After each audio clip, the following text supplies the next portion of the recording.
Okay, so hello everyone, and welcome to the third and unfortunately final series episode of Black August for the WTF Safety Net community.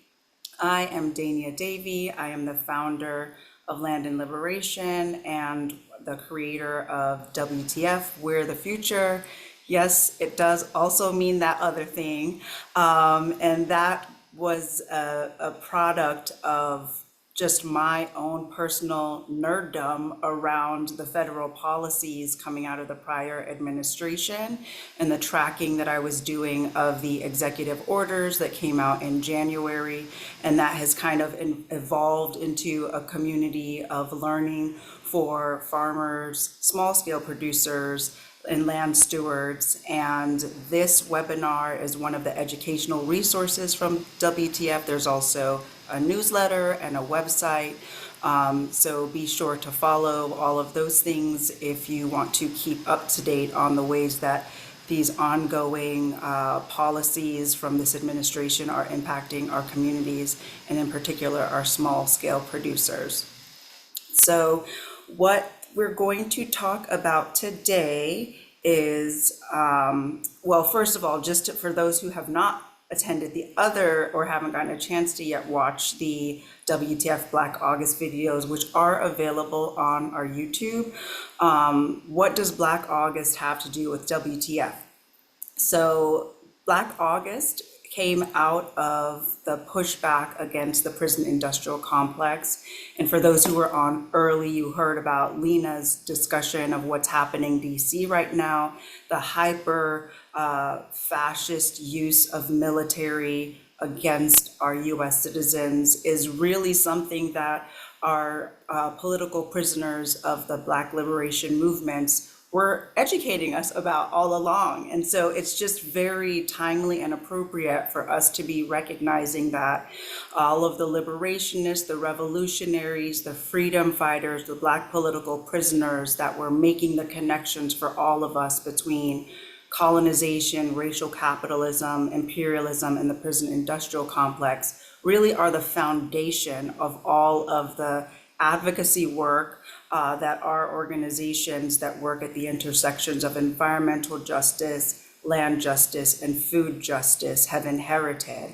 And so I find a lot of encouragement and excitement from spending time with the Black revolutionaries that led the charge for Black August. I've been loving the content that National Black Food and Justice Alliance has been coming out with this month. There's just been a lot of really inspiring deep dives into history that I definitely want everyone to be tracking. And so we want WTF community to be recognizing that we aren't the first to inherit these fascist tactics by our administration. We're actually the part of a legacy of liberationists. And so it's just a time to honor their wisdom and incorporate it into our work. So today's topic, as you saw from the promotional materials, is really thinking about the Black Women Best framework and the policy advocacy that's needed for this current moment. Many of you know democracy in the United States has literally been built up by Black women, Black American women in particular. I want to give a shout out to, because I think there's so many ways in which Black American women are denigrated by so many societies, right? I feel like assimilation into the United States empire has a kind of hazing that, as myself as an immigrant, coming to this country and being told by people, you're not really Black, but that was their way of letting me know that what they saw Black as was not a positive thing. And so for me, thinking about the Black women leaders who have really made it possible for people like me to be able to do policy work, I'm really inspired by the Black Women Best framework for that. And so going on to the next slide, I did want to introduce everyone in this room already knows both of these speakers, but because it's recorded and possibly some folks who don't know these two leaders, I am going to read their bios. but just suffice it to say that they are both queens, and you should be very honored and privileged to have this time with them today. So Dr. Jazz is an applied food systems research and policy-based specialist. She partners with academic research teams, anchor institutions, philanthropic foundations, and community-based organizations to identify root causes and develop innovative solutions to food system challenges. Dr. Jazz received her master's degree in community planning from Auburn University and her PhD in integrative public policy and development from Tuskegee University. Why do I feel like a proud auntie? Like every time I look at it, I'm like, ah! As a New Orleans native and farmer, she has developed a unique perspective when it comes to food and the effects that it has on communities. Dr. Jazz believes that your zip code should not determine your life expectancy, and building relationships are essential to creating sustainable communities. Thank you so much, Dr. Jazz, for being here. We're going to hear from her in a moment, and she's the co-executive director of the National Black Food and Justice Alliance, which she will be giving us a lot more context about. Our next speaker, and we're actually going in reverse order of introduction and the order that they'll speak. Nichelle Harriott is the policy director of Heal Food Alliance. 20 years of federal policy experience working on a range of issues, from pesticide regulation to building support for sustainable, organic, and agroecological farming systems and research. Listen, I told y'all they're queens. Like, Nichelle joins Heal as policy director and brings her learned experiences to help Heal bring transformative change to the food and farm movement. Nichelle earned her BS in chemistry and environmental science. Yes, we are scientists in here, okay? At Morgan State University, and her master's in environmental science and public policy at George Mason University. She's currently based in the DC and Maryland metro area and enjoys spending time with family and taking trips to the beach. So I'm excited. I don't know, like everyone in here, like if you're not already on the edge of your seats from those bios, like just get ready. So before we hear from our queens, I just wanted to give a little bit of situational context and grounding for our time together today. So you all know I'm a huge fan and student of Angela Davis. And one of her quotes that I spend a lot of time reading is, "You have to act as if it were possible to radically transform the world, and you have to do it all the time." And if that isn't a word for the moment we're in right now, I don't know what is. The next quote is from another Black revolutionary, Assata Shakur.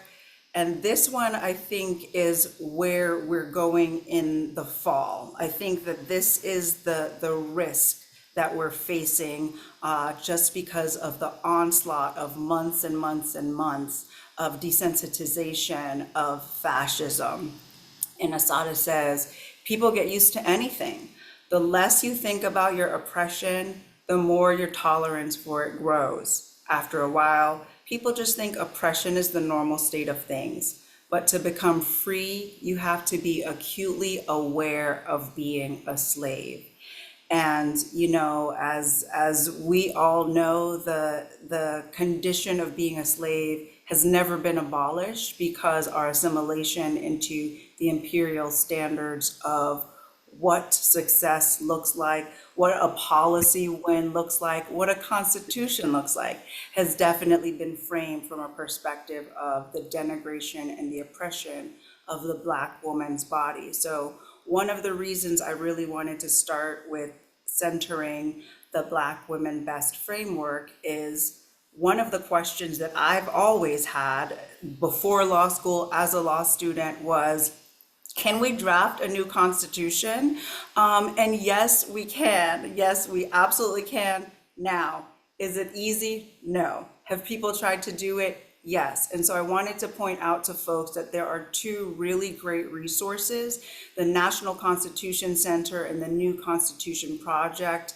Lots of folks, I'm not the only one that recognized that when you draft a piece of legislation that defines our ancestors as property, and then as an afterthought, you amend that piece of legislation to say that we may, in some circumstances, be given citizenship, you can recognize that any case law that's interpreted on that, any policies that develop from that are all going to be deeply rooted in the premise that we are property. And so I think it's really important that we question why is it that other countries, other young countries in the world have worked on their constitution. I've mentioned that Jamaica is going through a constitutional rewrite right now.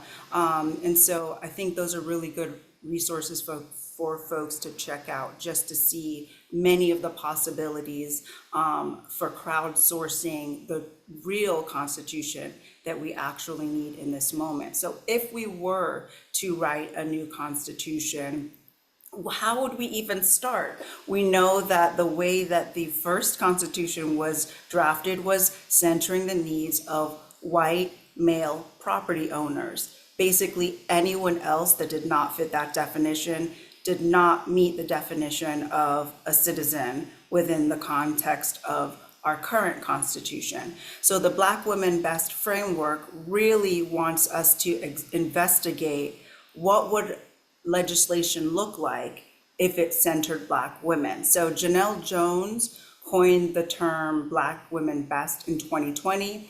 It's actually an economic principle that argues if Black women, who since our nation's founding have been among the most excluded and exploited by the rules that structure our society, can one day thrive in the economy, then it must finally be working for everyone.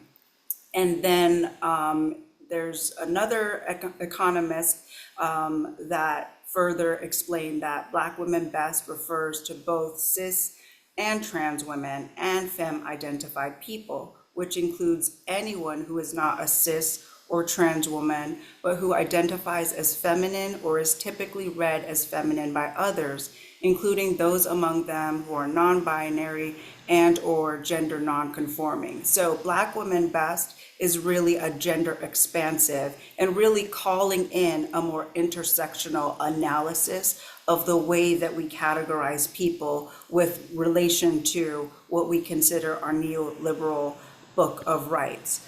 Next slide, please. So why Black Women Best? And I really, really like this way of thinking about it. If we make the economy better for those who are suffering the most, it stands to reason that those efforts would safeguard everyone else too. And by including Black women in the economic picture, we have a clearer idea of what our economy looks like, which allows us to make better decisions about it. You know, part of why this research was conducted during 2020 was that almost every essential worker job was held down by Black women. Black women were across the board very exposed to COVID for being called into these jobs that were considered essential jobs. And that goes all the way back to the history of enslavement.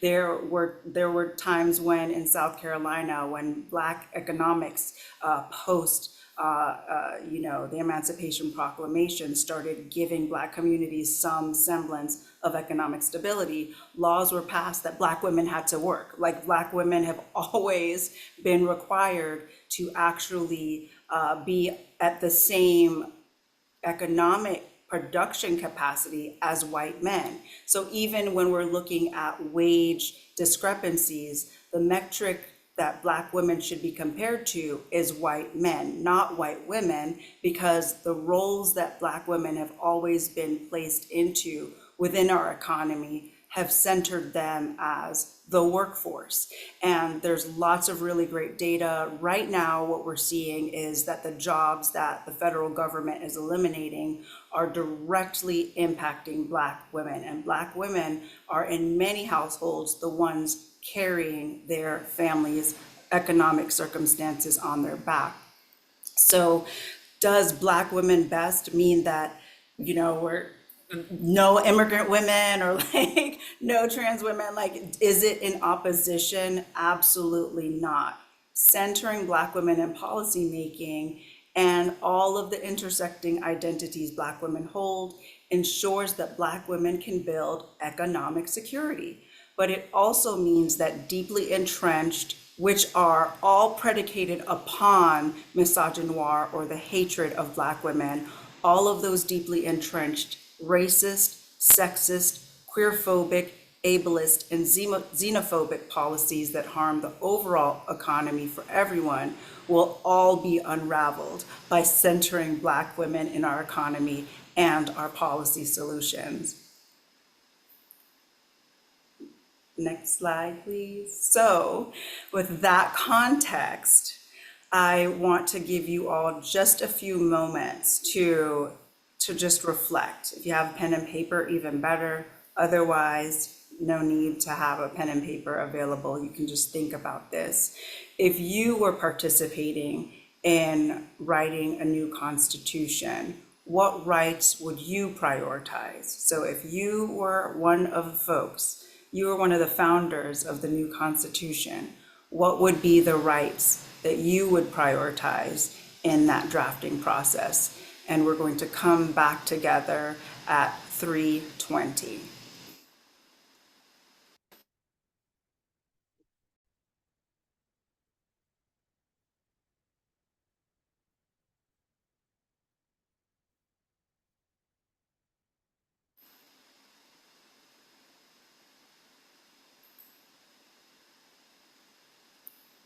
So I hope that was a generative few minutes, and I definitely want to encourage you to continue to ask yourself this question.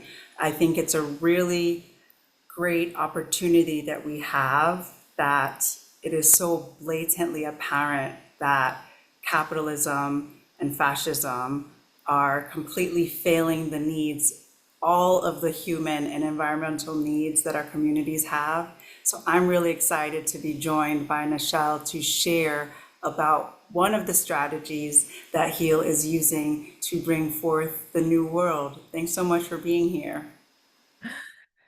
Thank you so much, Dinya, and much gratitude to you all for inviting me here today to talk about Heal and our work. We do so much appreciate all the work that has been done this past year, supporting those who've been most impacted by this new political climate. So hopefully we can continue to share information and uplift and support each other's work. Um, as mentioned, I'm Nichelle Harriott. I also go by Nichelle. I'm the policy director here at the Heal Food Alliance. Today, I will attempt to give a snapshot of our mission and our work because we do a lot and we want to do more, but we don't have time for that. Heal is relatively new to the food and ag space. We are not even 10 years old. Um, we are a multi-sector, multiracial coalition building collective power to transform our food and farm systems. And on this slide here is the picture of HEAL. Um, this is all our members here. This was at our summit in New Mexico last April 2024. And it was also our first in-person event since the pandemic. So folks were really happy to gather together. And then on the next slide, this is the team at HEAL.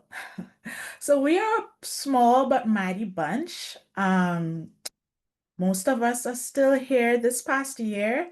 We added two more staff members to the team, so they're not here, but when we gather later this year, we would have an updated picture. So HEAL's mission is quite visionary, right? So we aim to create a transformative food system that is accessible and affordable to everyone while safeguarding those who work hard to grow, harvest, and serve the food that we rely on. He believes that everyone has the right to have access to food that is nutritionally and culturally appropriate, free from exploitation, and in harmony with the rest of the natural world.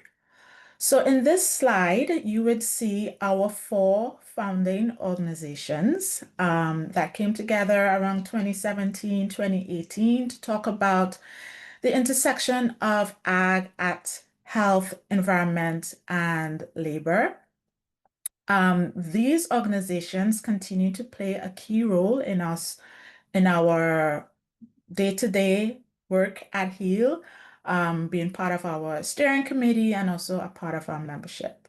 Next slide. Around that same time, and I love these pictures.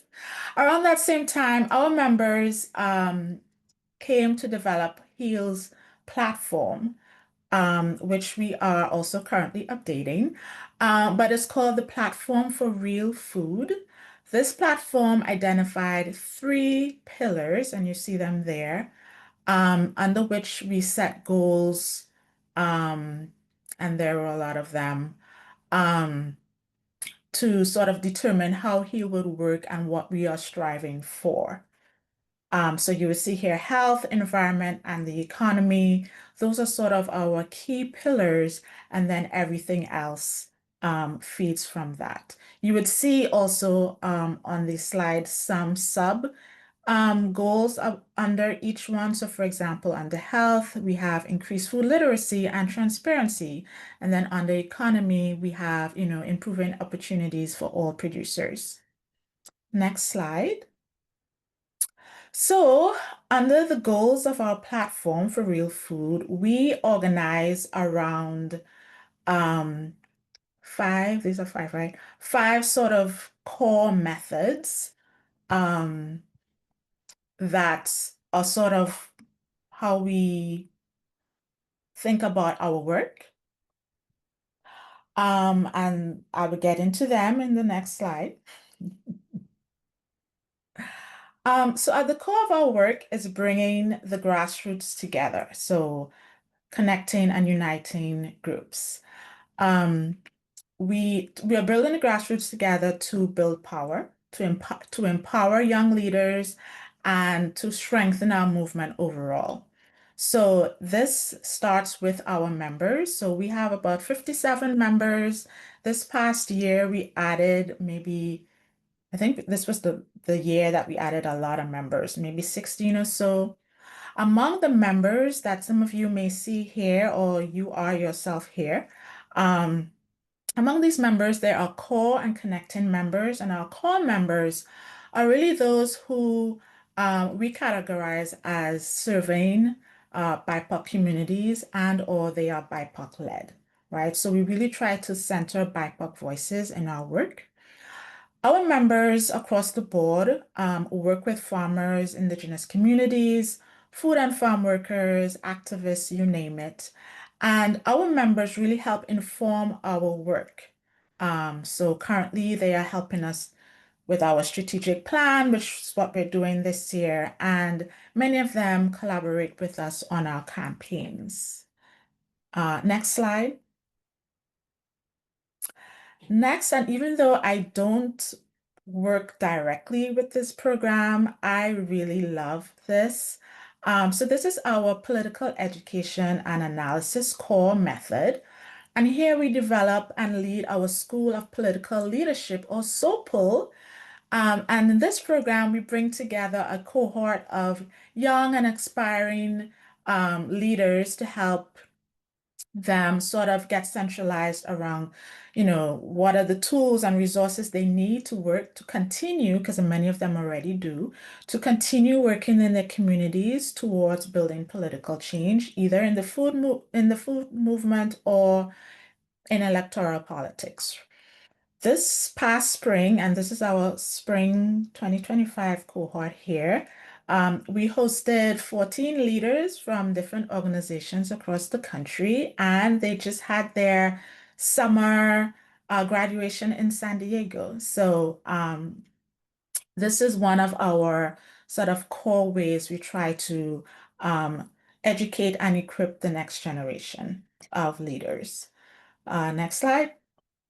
So, this one, advancing our shared narrative. This approach is really led by our comms, our amazing comms team. And it works to ensure that how we message around priority issues meets the race class narrative framework. And that helps us tell stories that unify people across race and class, build power, to take on corporate and political elites who divide and exploit us. And we are currently working on, you know, given all that's been happening, we are currently working on a messaging document under um, this new political reality that centers a narrative around abundance. So this challenges a false narrative that there is not enough to go around, right? So think about SNAP, for example. There's not enough to go around. But this framework will help us name how scarcity is manufactured by those in power and how we can choose policies and messages that reflect what is truly possible when we invest in people and not in corporations or billionaires. So, if you are a HEAL member or just generally curious about that narrative work, I'm hoping to have that out in the early fall. So, I would have that to share with you guys. Next slide. So, here's where I operate mostly. And this is where the bulk of our policy work exists. And this is sort of our campaigns work. And we have several campaigns. Um, so HEAL, as I mentioned before, centers our work around advocating on the impact discrimination and exploitation has had on Black and Brown communities, particularly in agriculture. So we've been in the past, we've worked on federal legislation like Justice for Black Farmers, and saw that introduced, and other bills like Protecting Meatpacking Workers Act or PAMWA that address work conditions for meatpacking workers in processing plants. And along with key members and allies, we've identified recommendations for businesses and governments um, around how they procure food that do not lead to the exploitation of workers or the environment for that matter.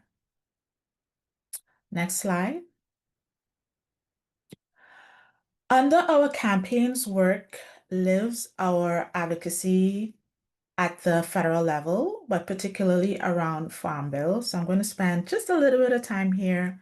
So when I joined HEAL, and I joined HEAL in early 23, I joined to help them navigate the federal process around Farm Bill and to sort of take our member Farm Bill priorities to the Hill and to ensure that some of those, or not well, not all, but some of those priorities make it into a final Farm Bill. We do not currently have a new Farm Bill for many different reasons, but we don't. However, HEAL is still championing five main Farm Bill priorities that you see here that are listed in our priority document that's on our website. These priorities, there are a lot, but some quick level takeaways. These priorities center around land access and land tenure, access to credit, and things like technical assistance for Black, Brown, and Indigenous farmers, as well as supporting local and regional food economies.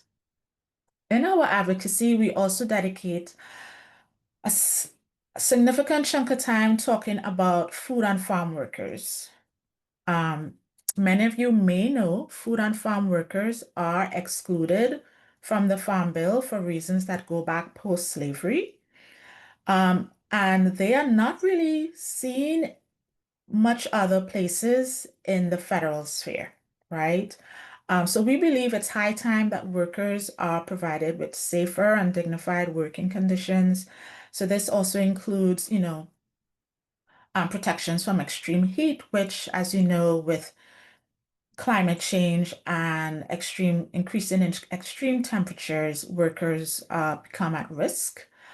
More fair wages, more access to things like breaks. Of course, with the whole immigration issue happening currently, we've been really supporting our members who work directly with workers on just providing information and sort of rapid response information share with some immigrant communities who are at higher risk these days.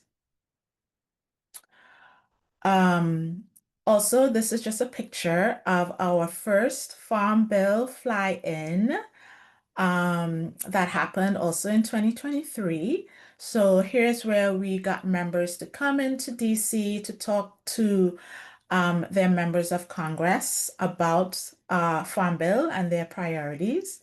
Some of you may see yourselves here. Um, Whether should we have one again? I don't know. I'm not really excited to bring anyone to DC these days. But we should certainly explore other ways that we should let our voices be heard on the Hill. Next slide.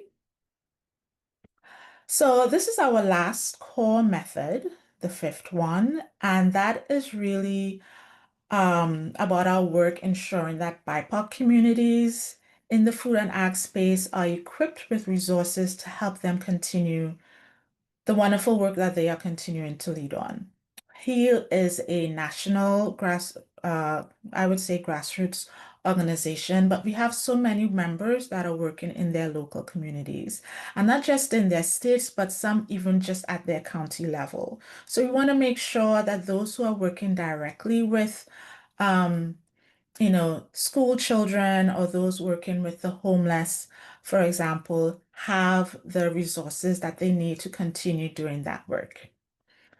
As many of you know, and I know Dania spent a lot of work educating on this, but there was a federal funding freeze announced earlier this year that impacted many of our members, um, leaving a lot of them with significant gaps in their operating budgets. So this past spring, Heal spent a lot of time talking with funders to see, or asking them to step up to help bridge some of those gaps. And I am really happy and proud to say that, what month was this? June, I think, with the help of myself and Dr. Jazz, we were able to re-grant about 400K to 26 HEAL members. So that was work that I was really happy to be a part of and work that HEAL wants to continue doing. And that takes us to our next slide, which is obviously we want to help our members in a time of crisis, like some have been experiencing recently. However, every year, HEAL has an annual fundraising and regranting effort. We normally have been able to regrant around 50K back to member organizations each year. I'm hoping we can raise even more this year. We'll see. Um, we prioritize members who are less well-resourced, right? But are also doing more base building work, like I mentioned, in their communities. So that will be, I think we'll get this running in the early fall so that by the end of the year and into next year, we can continue to re-grant some funds to members who are doing some really critical work. Next slide. So, what is next for HEAL? Well, as you know, it's been a rough year. And we've been busy responding to Trump and educating our members on, what's been happening. As I mentioned, we've been redirected resources to our members, most impacted. Meanwhile, we are continuing to advocate for worker protections. Internally, we are working on our strategic plan with our members. We have our member summit coming up in October in Atlanta, where we would meet with our members and just get to commune and hopefully have fun together. And then last month, we became our own entity. We left our um, previous fiscal sponsor and became our own 501(c)(3). So we've been sort of, stretching our limbs there. Hopefully it continues to be a smooth ride. So it's been a busy 2025 for us. I anticipate it will remain so. Just one quick thing before I forget about Farm Bill. Um, there has been talk about a skinny Farm Bill and whether that would happen this year. I'm not holding my breath that we would see any type of Farm Bill um, action.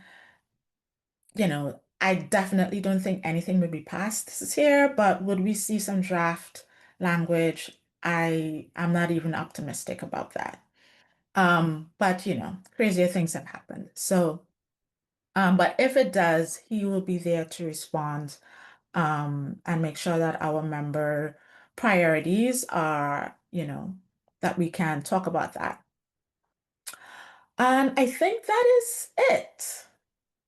So with that, I will turn it back over to our host. Thank you so much, Nichelle. And first of all, you should have told me to say your name right. Put some respect on it. Whenever people are like, I also go by, I'm like, no. So thank you for that loving call in and correction. And one thing I wanted to amplify with what you were saying, first of all, amazing to be reminded of how much Heal has accomplished and just bringing together an agenda that's that comprehensive for folks who don't spend a lot of time working on Farm Bill. That is something to be really celebrated. And so thank you all for continuing to make that call. I did want to, tie in the worker protections and the farm worker protections to the 1938 Fair Labor Standards Act. And I've talked a lot about the New Deal and how that's kind of when we think about the standard for the federal government investing in American infrastructure. That's kind of like the golden era. And so the reason that farm workers are not given protections, the reason that domestic and farm workers and food workers are not given any kind of federal protections is a compromise that was made in the 1938 Fair Labor Standards Act so that Black women would not have to be compensated for doing the work that they were often demanded, like that case that I mentioned in South Carolina. Black women were required to serve as maids and domestic workers for white families in South Carolina. And so it's really, when we're thinking about these advocacy strategies, I know that HEAL is being inclusive of lots of different folks, but at the core of the reason that those workers' protections don't exist was to make sure that Black women would not be receiving any of the labor protections. And it continues to be why a lot of Black women that are domestic workers, including a lot of immigrant Black women, are often subject to sexual harassment and violence in their workplace and not having any kind of recourse because of compromises that were made. So I bring that up just to say that even the New Deal, which is considered like the golden era of federal legislation, we see a really strong example of a fight that continues today because Black women were not centered in that piece of federal legislation. So thank you for giving a framework for how the work continues in and around Farm Bill and under the leadership of HEAL. And without further ado, thank you so much, Dr. Jazz, for being available at the airport. And I'm going to pass it over to you. Oh no, this is beautiful. Thank y'all so much. Thank you, Daniel, for having me. Thank you, Nichelle, for sharing. Heal has a special place in our heart. As you saw, we were one of the co-founding orgs, but I just got to experience my first steering council slash board meeting this week with Hill, and we just got to just relish in all the good that's happening, and like you said, strategic planning. And something I kept bringing up is how much information that's disseminated by Hill and how important that is to keep us informed. So thank you so much, Nichelle, literally, Nichelle, for all the work that you're doing. It has been like so uplifting. But yeah, I want to go ahead and share a little bit about the Alliance. I don't think we're too far apart, definitely aligned in our goals with food sovereignty and land justice. But you can go on to the next slide. I'm Dr. Jazz. You saw my bio earlier. And I'm gonna just give a brief overview of the Alliance, some of our values within the Alliance, a little bit about our strategic platform slash policy priorities, and there's just some ways to connect because I know the conversation will continue. On the picture here, you'll see us at the Black Led Day Up and Coming conference that was in Kalamazoo last year. It'll be there again this year. So if you got a grocery store co-op and you want to learn more, you should come on down. You should come on down. You can go to the next slide.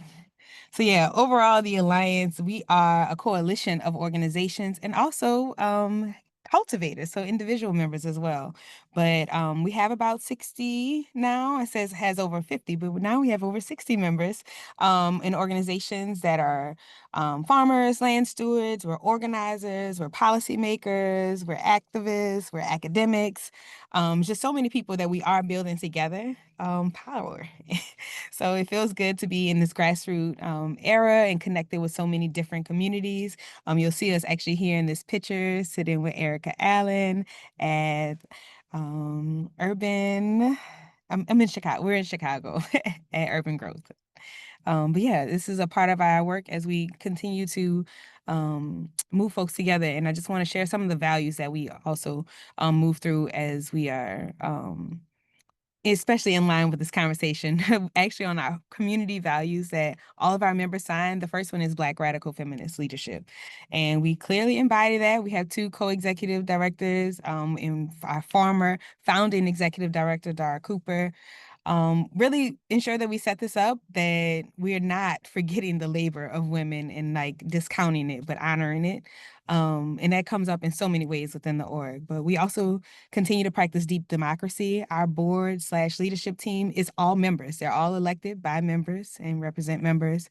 We definitely practice cooperative and collectivism. As I mentioned, the co-ops are like our solution to capitalism. I mean, we will not save ourselves through capitalism. So we also mention the inclusiveness, and not just mention it, but like host and like learning sessions around gender inclusive and expansiveness, and ensuring that we are treating each other with humanity and respect. And if you're not, it's not the place for you. So it is one of them that we hold deep and near to our hearts.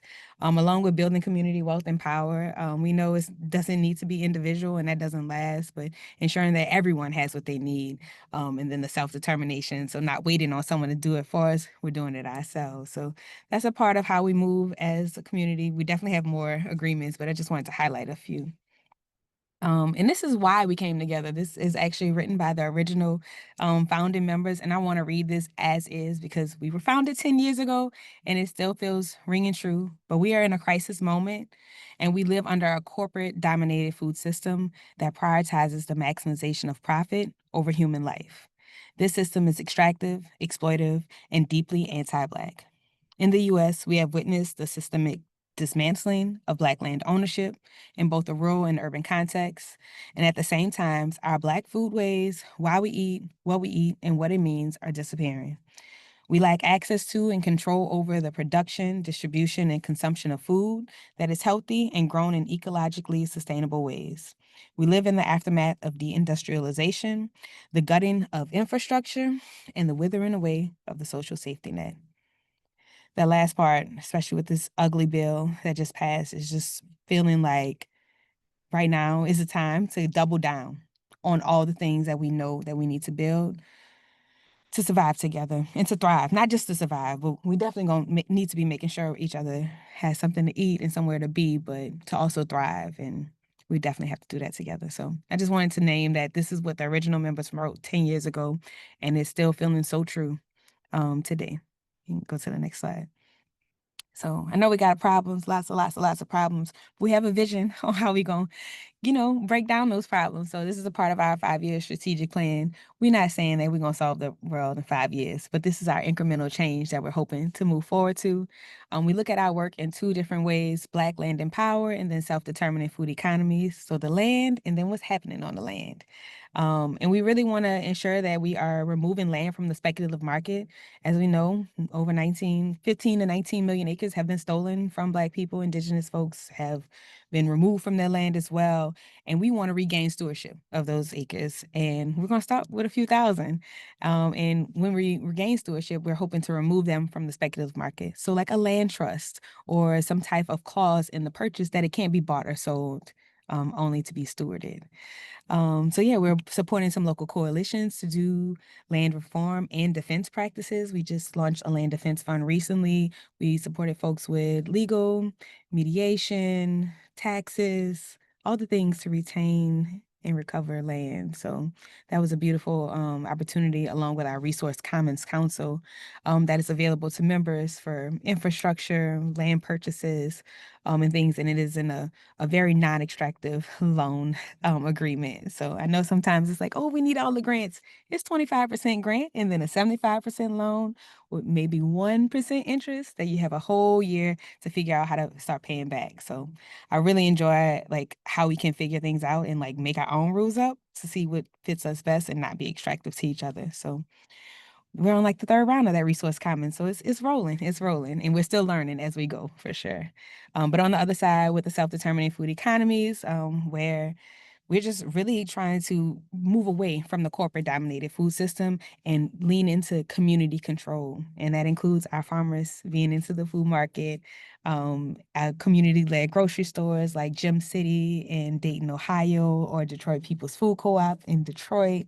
But we really want to strengthen that pipeline of the farmers, the Black farmers to Black plates. So we want to ensure that we are supporting that happening. And we just did launch a supply network pilot where we are figuring out in different regions how to get some shared infrastructure or some shared market space or some shared labor. So we're still figuring it out, but moving towards our goals together. And you can go to the next slide.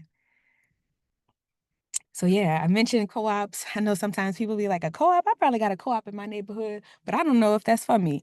The history of co-ops is Black. So in case you didn't know, we in Black August. I want y'all to know we've been doing this, and we've done it out of necessity. We first were doing co-ops for burial plots and ensuring folks had daycare and college funds. But collectively, as Black people, we always made sure we had everything we need. So I definitely know that that's the time that we're in, and I want us to lean deeper into that.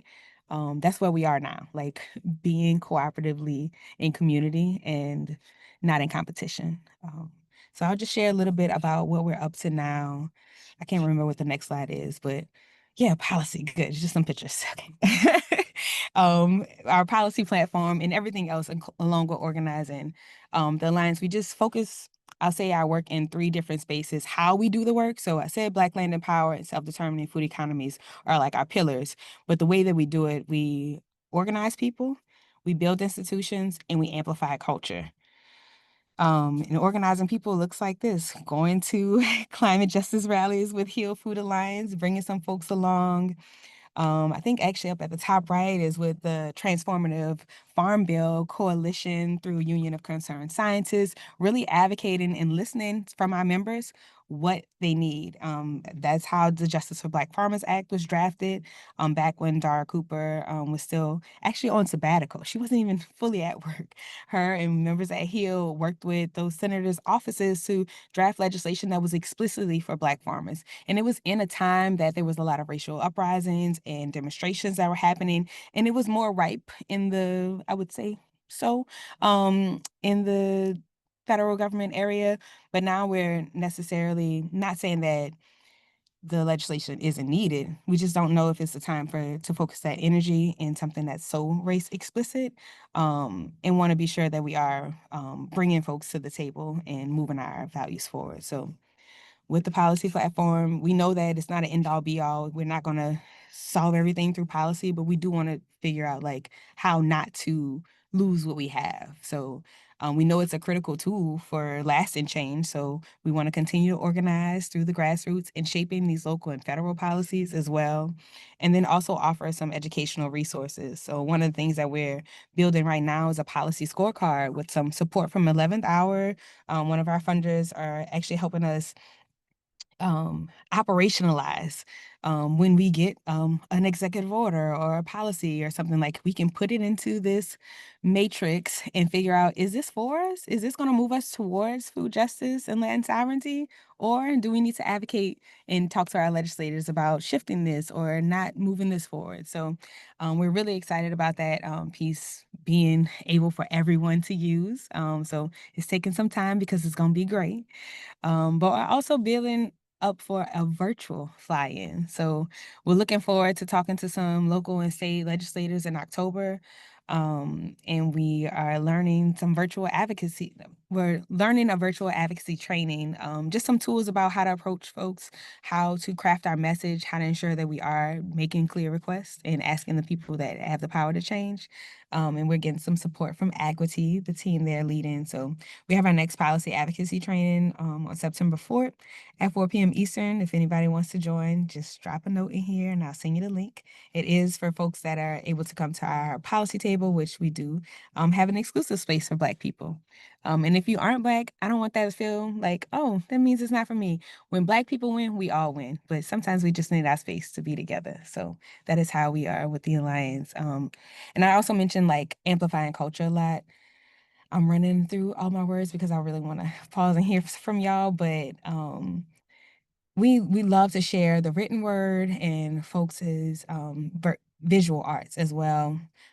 We have a beautiful journal that's out, the Land, Food, and Freedom Journal. We just released our second edition, and I think that's been a really clear way that we have been amplifying culture and just sharing like knowledge with everyone. It's peer reviewed, so if you're looking for a place to publish, check it out. I'll be sure we drop all the links again in the chat. But honestly, if you haven't seen us on social media, we got that Black August campaign. We're at Black Food Justice on all the things, Facebook, Instagram, and things. If you want to email us, please do. We will definitely forward it to the right staff member. Like I said, join me for the up and coming conference. We're going to be in Kalamazoo for all the Black-led co-ops. And then if you want to just check out more about our site and our policy platform, we do have everything up on our website. But yeah, I'm really thankful for the space, and I know there's so much that we have done, and I feel like we're just going to continue to do. But yeah, if you're looking for some resources, please be on the lookout for our last fall, we got over $1 million out the door to people that are Black and needed support. So you'll see that on our social media if you follow. So check it out. Yeah, and reach out to me if you have any questions or want to collaborate. Thank you, Dr. Jazz. Thank you so much. I felt multiple times teary-eyed while you were presenting, and for several different reasons. One being that I'm so proud that the Alliance has been unapologetically Black. And I think that whenever I think about the Farm Bill, I think about the fact that several of the Farm Bill compromises that were made to the detriment of Black farmers are part of the reason that all farmers are losing out today. And so it really is what you said about like centering Black folks in that policy table. And I think one of the things that Black women radicals who have come before us have been really unapologetic about is by centering Black women, because you have to apply an intersectional lens, then to say that it's exclusionary, it's inherently problematic, right? Like if you're being intersectional, that is like the exact paradigm shift that we are seeking in this moment. And so I do think back on things like, socially disadvantaged farmers and ranchers and the Fair Labor Standards Act. And I think about the ways in which folks thought, if we put Black people in it, if we put Black people in the center of it, then people aren't going to support it. Like that is going to be like the poison pill of legislation to have it prioritize Black folks. And one of the things that brings up for me is in public health. The measure of a good public health system is that it protects the most vulnerable. And in most countries, that's women and children. And it seems like only in the United States is it like woke to say that. I mean, if you are like, for me, like if I'm trying to think in a patriarchal lens, like the proof of my strength is my ability to protect the most vulnerable within proximity to me. And so if you're not able to protect Black women, then like, what are you, what are you even doing? And so all of the ways in which I feel like these political compromises, they do so much trying to talk around getting to the root. And as Angela Davis had said, like radical just means getting to the root. And that's really what this invitation of applying a Black women best framework to our economy, to our policy analysis, that's really what we're trying to do. We're really looking at those worker protections, those food protections, those health protections, those housing protections, those access to SNAP protections. Like under the Reagan administration, an entire industry of criminalizing Black women's bodies came into existence just to eliminate our public food benefits programs. And so it's really not an exaggeration to say that at the root of the problems that this current economy and political climate are generating is restoring dignity to Black women. And so the next, I want to invite folks in. We do have about 30 minutes together to have some Q&A and some dialogue.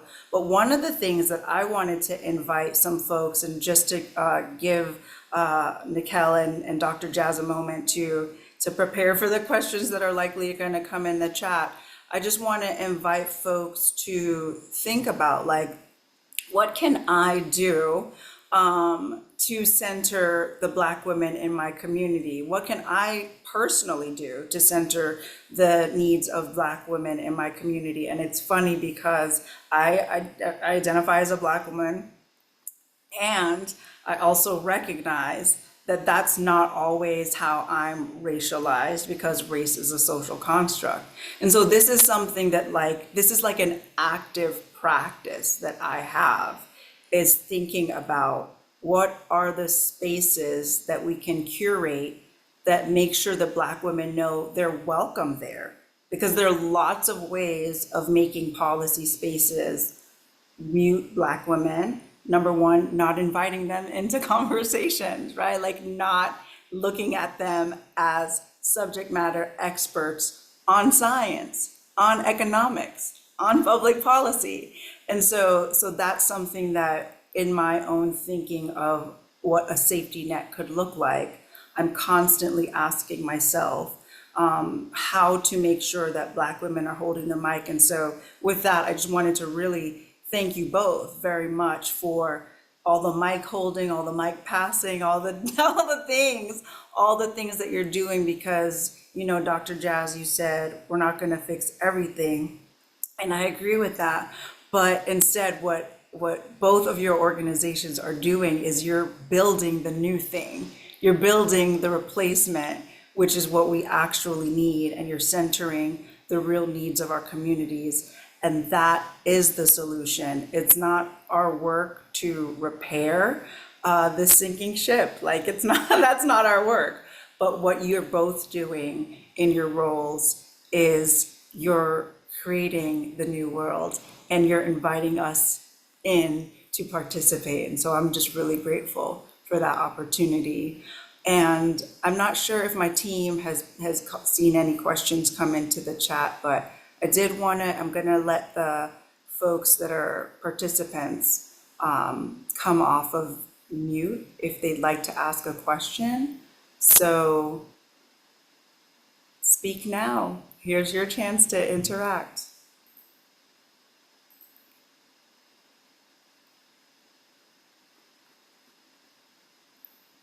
Alita, you can go ahead.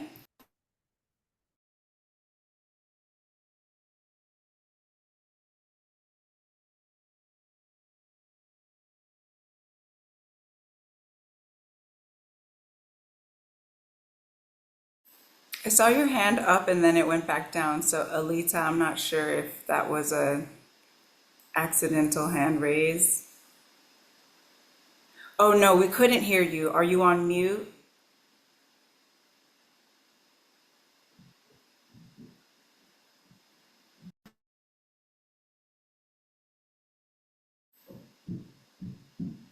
Let me see. Let me see if something is.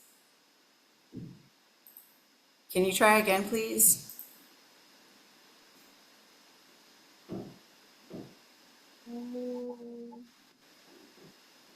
Sounds like I can hear something almost. Can you hear? Okay, there you are. Yeah. All right. Thank you so much. Sorry for that technical delay. This was a wonderful presentation. Thank you so much to my friend Angela, who brought this to my attention. I'm a new member of the National Black Farmers Association. My question is rooted in all the craziness that's going on, but yet still the hope that you all gave to us just now. What actionable steps could we take to provide mutual aid in the form of making sure no one goes hungry? We're not there. I hope that we never get there, but we have to be prepared. So I'm curious to know more about that. Is that even a potential for those of us who maybe have not had that significant food insecurity? Is that a possibility? So those are my two questions. Thank you so much. Could you repeat those questions, please? I'm sorry. Yes, so my two questions are, what actionable steps can we take to prepare and provide mutual aid as it relates to food? And is it a real possibility that in the near future, those of us who may not have had food insecurity actually be at risk for that in light of the new administration? I'll be quick. I don't know if anybody has an answer ready, but the first thing I thought about was know your farmer. Like, who in your community is growing that food? Get out there, be like, you need a hand, Mr. Burkett? I could come pick a watermelon. You gotta come pulling potatoes. I'm coming. Tell me when gonna do it. So building those relationships, honestly, with the folks that are growing food and figure out if you have a spot, you can start, growing or getting some people together to grow if you don't have someone very near, like, that you could walk to, like, where they at, you could pull up on, not have to, like, try to get it shipped in type of thing. So I feel like that is the most, like, immediate thing to, like, build that relationship. And I'm gonna say yes, everybody gonna feel it. The prices are gonna increase, the healthcare is gonna increase, the hospitals will be closing, grocery stores will be closing. There will be hunger in places that you didn't even know that people was hungry. And it's not gonna be on Front Street either, everywhere. So I would say know your neighbor, know your community, and make sure your family and the people around you. I mean, that's the mutual aid, just building the folks around you up. So I don't know, Nichelle. Yeah, I was gonna say similar. Identify who in your community is providing that service. There are organizations who have kitchens, who have on-site farms and kitchens that distribute food to folks in the community. I know for Heal, we have a Heal member who was one of those that got that re-grant for funding. And they mentioned the need was that they were the last man standing in their community to feed the community around them. And so it was really important for us to make sure that they had the resources because the other organizations that did similar work, ran out of funding. So if you can identify who in your community is doing that, support them. Um, Ask how best that they would like to receive that support. And then, like Dr. Jazz says, it's always really important to get to know your farmer. I follow several Black women farmers, and they're doing amazing things, and they're trying to get their eggs and their produce out there.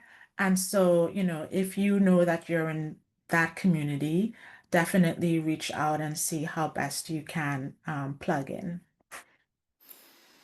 Yeah, and many of you know I'm in the process of returning to Jamaica, and that's just like a fundamental basic thing that we do back home is no one in our communities goes without some access to food. And I think that there are lots and lots of communities in the United States that function in that way as well.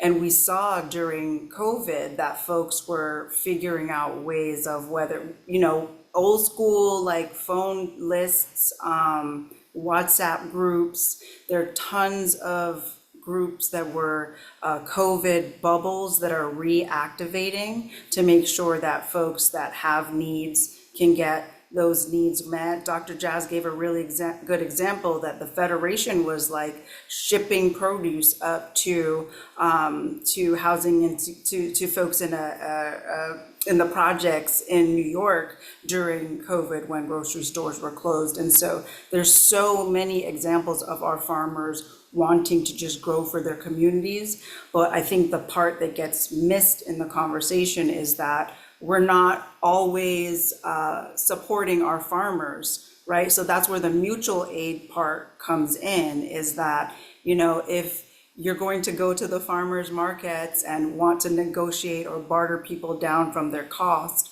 or you're always trying to get things at some kind of reduced cost, that kind of flips it from being a mutual aid. So I think we have to start practicing that muscle of non-extraction, like Dr. Jazz was saying. Like, what are the ways in which we can provide support and stability, because our farmers are going to feel it, and then ultimately we're going to feel it.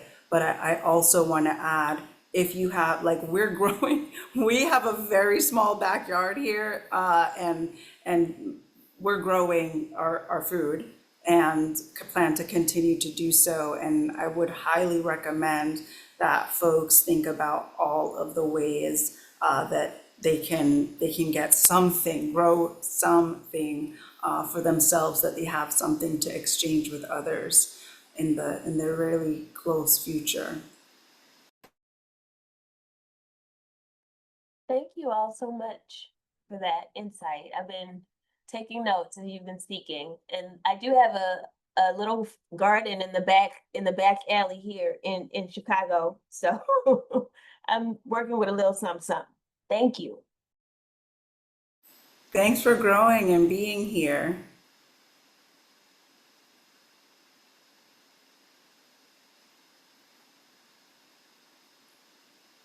And I know there's been some activity in the chat. I'm not sure if there have been questions. I did see someone give a shout out to the Black Church Food Security Network,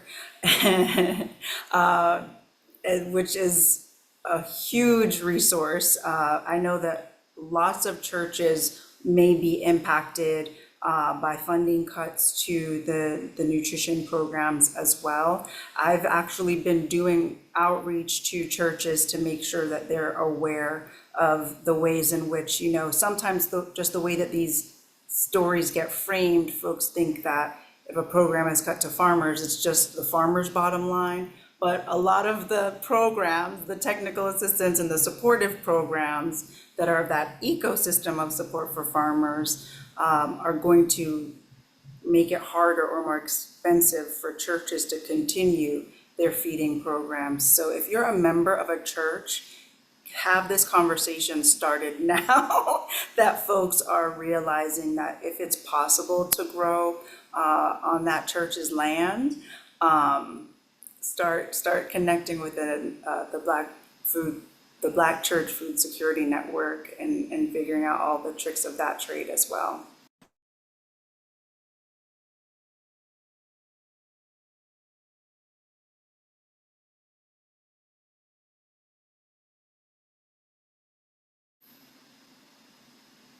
Are there any other questions? I would really love to hear someone. Oh, I see, Liz. Go ahead, Liz. Danya, Sister Danya, you mentioned tearing up when Dr. Jazz was talking. Dr. Jazz, I just love you so much. And I love all of you. And I'm trying really hard to lead with love. I want to say to you, as younger sisters, I'm 62 and relatively youthful because I surround myself with young people. This has been just a salve for my soul. Um, I'm in Massachusetts, and we often think things are different in the Northeast, but I live in the state that first made it legal to enslave our people, and I descend from someone who was enslaved in this state. So sometimes I just lay down on the land because I know they're there, and they're all I have to hold me. But I want the three of you to know that I feel held today. And I want to encourage us, for those who may be in spaces like the one I'm in. I live in a city that was historically majority Black, and now it's it's majority Puerto Rican, most of whom I don't identify as Black, and do everything they can to distance themselves from us, but are very happy to receive what we have to offer. And so that can create a big lonely hole to be in. So these spaces, virtual or not, are the spaces where I hear not only our ancestors, but I see our future, and I'm so counting on you. I we When I hear a person say we don't have hunger or food insecurity, I don't know where they are, because I have neighbors all around me who are hungry, who are either filled with shame and afraid to come forward, or don't trust the idea of mutual aid, and are so used to being extracted from that they expect that from those, even those who look like them. So I think my question is, how do you sustain yourselves? I mean, you sustain me, and so maybe that's part of it, because I can say I love you because I don't have to know you. I see you in me, and I know that you see me in you, and that's all that's required. Um, so I think I'm calling others in to say, be brave and be vulnerable, and let's love as hard as we can, even as we're working really, really smart. This is very much head work, and it's hands work for those of us who grow food, but it's heart work. And I just feel that this moment, which has been the moment since we got on this land, is one of such crisis. But it feels like fire underneath my feet now, and I'm trying to use that as fuel rather than let myself be burned up. So I don't know what my question is, but I'm just calling you because I need you so bad. And I'm holding all of you in my prayers and my love, um, and see you as the Creator's message to me to not lose heart. Love you so much, Liz. You always tell the folks what they need to hear. And even when I didn't know I needed it, I feel held by you. I never held you in my arms. I don't think we've embraced each other. But I feel so close and connected to you, Liz. I see me and you, and like you said, you and me.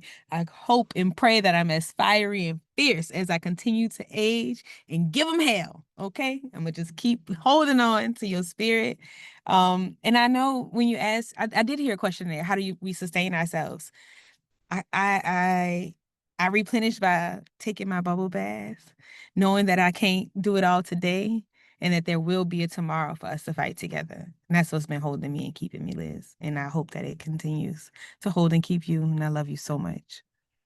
Amen and ashe. And ashe. Oh, and I was on the land today. I know you get to get on the land a lot, but I got on the land this morning. I cut some grass. I saw a little snake. I got hot. Oh, it was a good time. So getting that vitamin D is definitely keeping me replenished and sustained.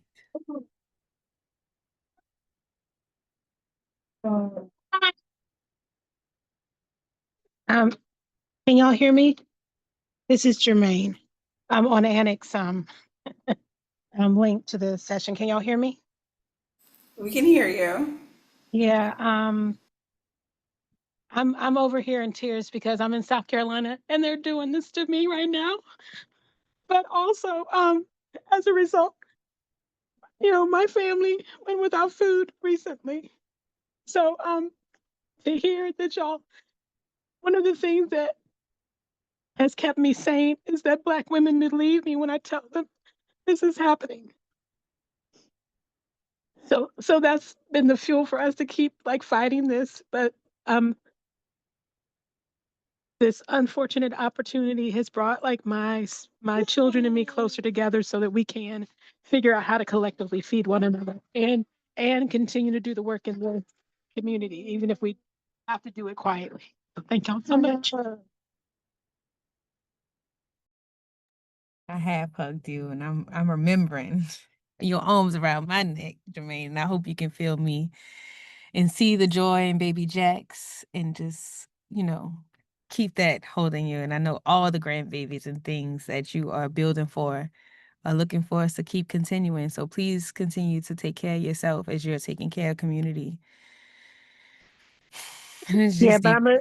I told somebody today I've been feeding my ancestors gourmet meals, and they've been laying this plan out in front of me in ways that they don't even know. So it's already worked itself out what was tried to be done to us to support everybody else. So ashe and amen to that.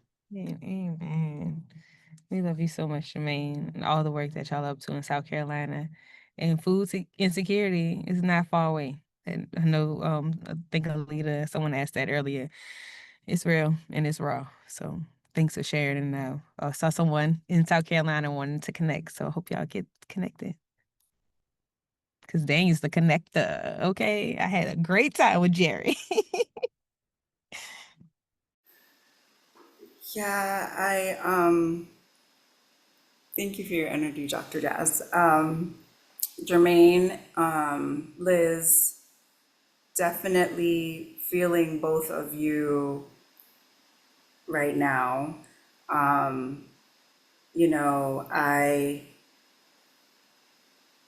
think this moment has invited me to bring a particular type of energy to the movement. And it's funny being at this stage of life because I remember when I first came into the movement, I was just like ready for a burnout. Like I was just like, go, go, go, go, go. No pause, no patience. And I think really witnessing so many Black women that are, I mean, the Alliance is a really good example of this, like, that are like, no, we're actually going to take a pause. Like, you know what I mean? Like, we're actually going to take a pause. That is revolutionary for an immigrant to see people that are so oppressed and so violated and so abused by this nation and always have been. I mean, every practice that we see around the world of dehumanization was perfected against the ancestors of the people living here right now. And so one of the ways that I sustain myself is that I think I was like created to be in this moment right now. Like I believe like very deeply that the violence and the harm and all of the perfection of white supremacist violence against my ancestors like programmed my DNA for this moment. And I just, for me, I feel blessed. I feel like whenever, and Jermaine, we were texting yesterday, like I feel blessed that I have learned a particular set of empire skills to be able to navigate and broker conversations as a bridge between legislator, litigator, community member, family.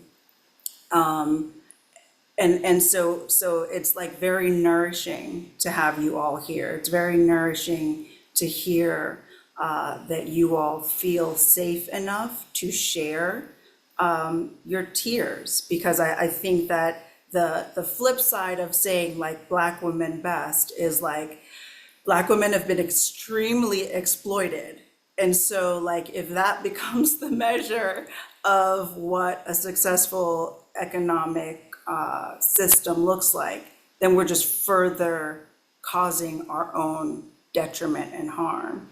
And so, what I'm really like nourished and encouraged by is the soft girl era of Black women. That's why all of the images I was like, it's gonna be pink, because like this soft girl thing, I'm really, really leaning into that. Like I love that Black women were like, we're gonna we're gonna sit this one out. Like after the election, Black women were like, we're gonna be at the house.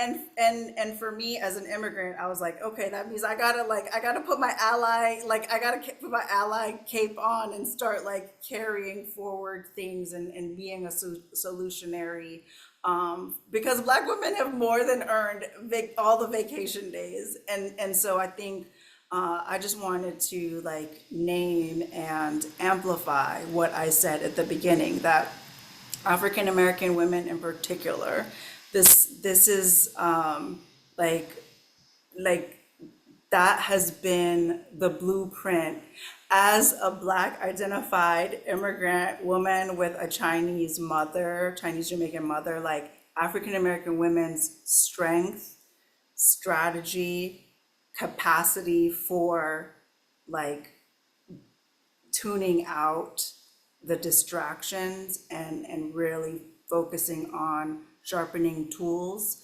has been like a deep, deep, deep learning that I've had as a student in this country. And so I'm just really like very inspired and grateful to be able to bear witness to African American women recognizing like we get to be soft, we get to have needs, we get to be people, and that's given me so much like access to the courage that I need to like go back home and do the work that I need to do back home. So I'm just really grateful to you all. Nichelle, I don't know if there was anything that you wanted to share in response to either of those questions, but I'm really grateful to everyone who's been in this space and holding this space.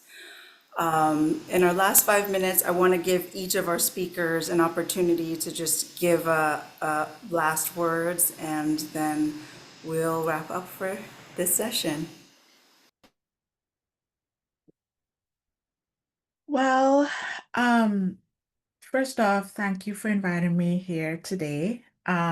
This is my first time with this group, and I hope it won't be the last. Um, Even though I was here invited to talk to you about my work, I'm always leaving with a lot more than I started off with. I'm always so